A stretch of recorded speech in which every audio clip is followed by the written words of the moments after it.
मागणारे पुरी को जीवाकू चाहूँगी कि मागणारे पुरी को जीवे श्रद्धालु केमिति करिवे पंजीकरण दिया आपण मानकु एही सब सुविधा संपूर्ण खबर जानिया पूर्व वीडियो को लाइक एवं चैनल को सब्सक्राइब करनथिले एबे ही सब्सक्राइब करि नियंतु। आसंता 18 तारिख रु आरंभ हेबो कार्तिक मास। एथिपाई श्रीक्षेत्र पुरी को जीवापाई श्रद्धालु उत्कंठार सह अपेक्षा करिसेंती। एहा मध्यरे सरकार तरफरु आरंभ होइछि नुआ व्यवस्था। मागणारे पुरी को जीवापाई स्वतंत्र व्यवस्था करिसेंती राज्य सरकार। पुरी को जीवा सह रहिबा खाइबा एवं अन्यान्य सुविधा मध्य सरकार मागणारे जगाई देबे, किंतु एथिपाई पंजीकरण करिबाको हेबो। तेबे आसंतु जानिबा राज्य सरकारक एही स्वतंत्र व्यवस्था विषय रे। कार्तिक मास पई राज्य सरकार हव्याशळी योजना आरंभ करिसेंती। एही योजना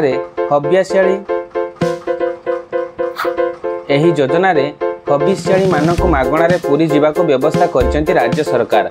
राज्य सरकार हविष्याळी योजना रे आसंता 6 रु आरंभ हेबो हविष्याळी पंजीकरण। 11 तारिख पर्यंत ऑनलाइन रे पंजीकरण करि पारिबे हविष्याळी श्रद्धालु।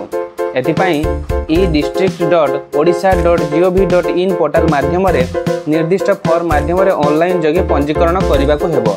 नचेत निज जिल्लार जिल्लापालक कार्यालय माध्यम रे मध्य आवेदन करि पारिबे। राज्य सरकार पक्षरु चलित वर्ष हविष्याळी योजना रे 2500 हविष्याळी व्यवस्था कराजिबाको निष्पत्ति नेइछि।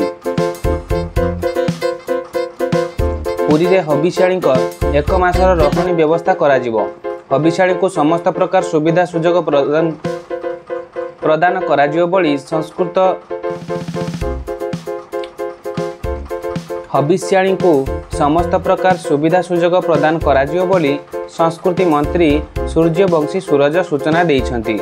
महाप्रभुଙ୍କ दर्शन, महाप्रसाद सेवन, भजन कीर्तन भली सांस्कृतिक कार्य को सुसंगठित करिया पई समस्त प्रकार व्यवस्था कराजिबो। तेबे सुस्थ थिबा लोकन को हविष्याळी शिविर रे रखाजिबो एवं अन्य मानक प्रति विशेष ध्यान दियाजिबो। सेही परी एही योजना रे नूतन भावे पंजीकरण करुथिबा हविष्याळी को प्राथमिकता दियाजिबो बोली कहिसंती सूर्यवंशी सूरज। पुरी प्रशासन पक्षरु 4टी शिविर रे हविष्याळी रहिबा व्यवस्था करा जायछि। 11 तारिख रे पंजीकरण सरुथिबा बेले 17 तारिख सुधा निर्धारित हविष्याळी केन्द्र रे रहिबे श्रद्धालु। एठारे प्राय 2500 हविष्याळी पई व्यवस्था करा जाउथिबा जानिबाकु मिलिछि।